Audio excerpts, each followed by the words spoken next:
तो आज नया चैप्टर स्टार्ट कर रहे हैं पॉलीमर। सेकंड बुक का शायद 5th या 6th चैप्टर है। देखो पॉलीमर, पहले जानो पॉलीमर होता क्या है। पॉलीमर होता क्या है, जैसे मान लो ये बहुत सारी छोटी छोटी चीज़ें हैं, ये इतनी सारी छोटी छोटी चीज़ें मिलने दिख रही हैं।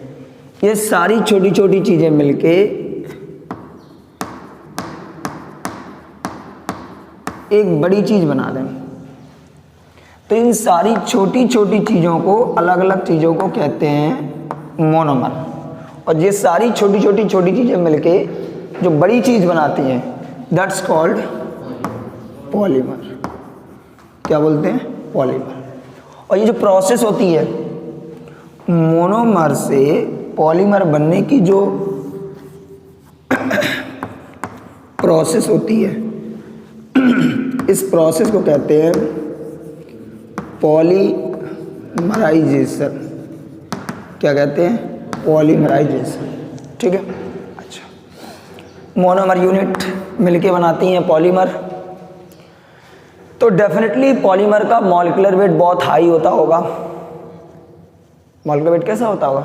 हाई, क्योंकि बहुत सारे मोनोमर मिले हैं। तो जो पॉलीमर होता है ये हाई मॉलिक्यूलर वेट होता है। कैसा होता है? हाई मॉलिक्यूलर वेट होता है। ठीक, जैसे एक छोटा सा एग्जांपल है, CH2 डबल बॉन्ड CH2। ये क्या है? 2 कार्बन है, ईथ हो जाएगा, और डबल बॉन्ड है तो ईन हो जाएगा। इसको बोलेंगे ईथीन। ठीक, ये इथीन के N मॉलिक्यूल, इथीन के N मॉलिक्यूल मिलके क्या बनाएंगे? Single bond CH2, single bond CH2। ये आपस में जुड़ते जाएंगे एक दूसरे से, ये एक दूसरे से आपस में जुड़ते जाएंगे। तो कार्बन के कितने बॉन्ड होते हैं? 4 बॉन्ड होते हैं। तो ये डबल बॉन्ड खत्म हो जाएगा, 1 2 3 4 whole N। This is called polythene. इसको क्या बोलते हैं? पॉलीथीन बोलते हैं। तो मैनी इथीन मॉलिक्यूल मिलके या पॉलीमराइज होके क्या बनाते हैं? पॉलीथीन बनाते हैं। क्या बनाते हैं? पॉलीथीन बनाते हैं। हाँ, यस, ठीक है। तो पॉलीथीन बन जाती है। ऐसे बात समझ आई? अच्छा, पॉलीमर बनने की प्रोसेस बोलते हैं पॉलीमराइजेशन। फिर इसके बाद बात आती है क्लासिफिकेशन ऑफ पॉलीमर। पॉलीमर का क्लासिफिकेशन। तो जो पॉलीमर का क्लासिफिकेशन है वो तमाम बेस पे किया गया है। अगर हम बात करें क्लासिफिकेशन ऑफ पॉलीमर, तो क्लासिफिकेशन ऑफ पॉलीमर कौन कौन से बेसिस पे किया गया है?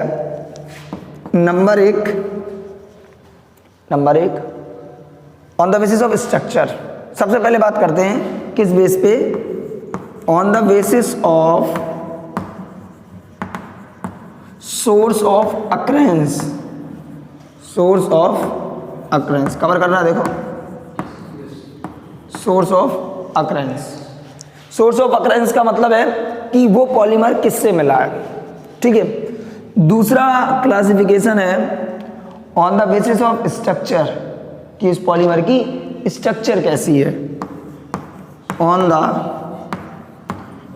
बेसिस ऑफ स्ट्रक्चर, स्ट्रक्चर के बेस पर।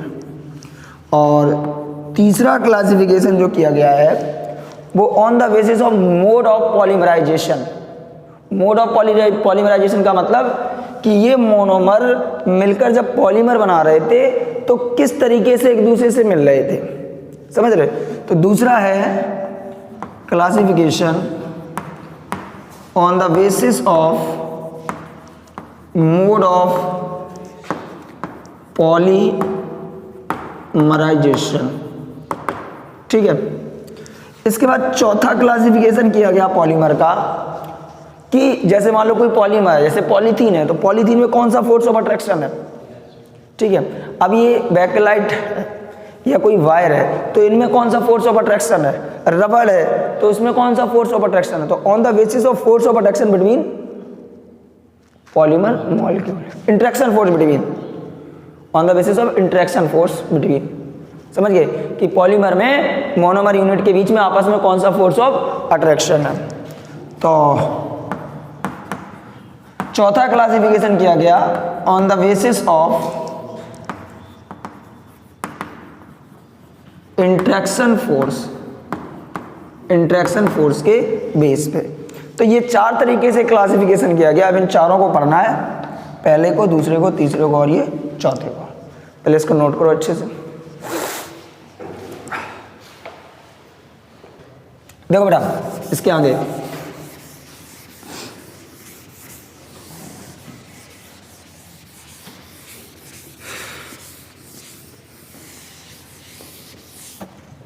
सबसे पहले बताएंगे, पहला टाइप्स बताएंगे on the basis of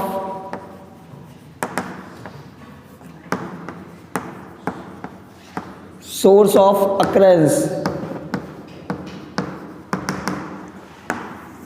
source of occurrences किससे मिलते हैं। नंबर फर्स्ट अक्रेंस का मतलब जो पॉलीमर है वो कहाँ से मिले। नंबर फर्स्ट नेचुरल पॉलीमर,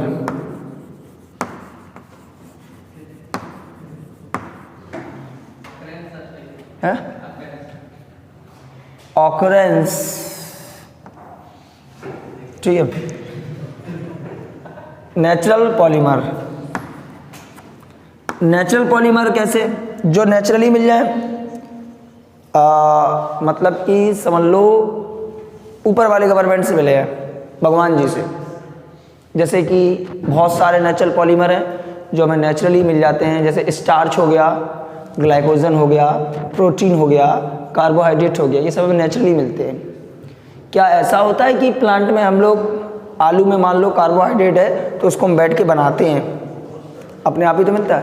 तो जितने भी नेचुरली हमें मिल जाते हैं, जैसे स्टार्च है, प्रोटीन है, कार्बोहाइड्रेट है, ये जितने भी पॉलीमर हैं सर, सब के सब नेचुरली अकरेंस पॉलीमर है, नेचुरली अकरेंस होती है इनकी। B number semi synthetic polymer.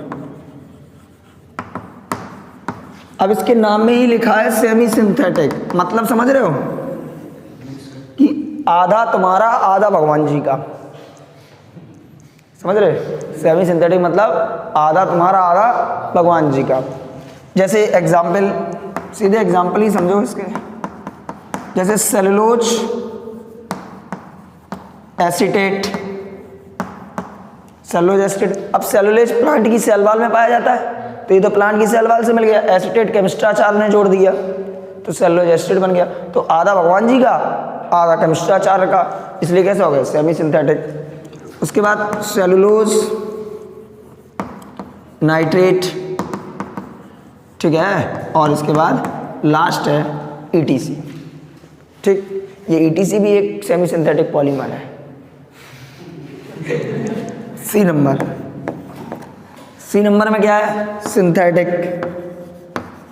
Synthetic मतलब जो भगवान जी ने नहीं दिए हैं, हम लोग खुद बना रहे हैं।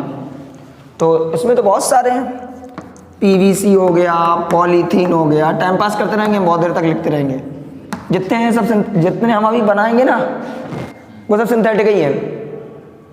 जो हम नहीं बना पाएंगे वो सब भगवान जी के हैं, और या फिर आधे सिंथेटिक हैं, ठीक। तो पहला हो गया on the basis of source of occurrence, ठीक है। दूसरा क्लासिफिकेशन है किसके बेस पे, अच्छा, on the basis of structure,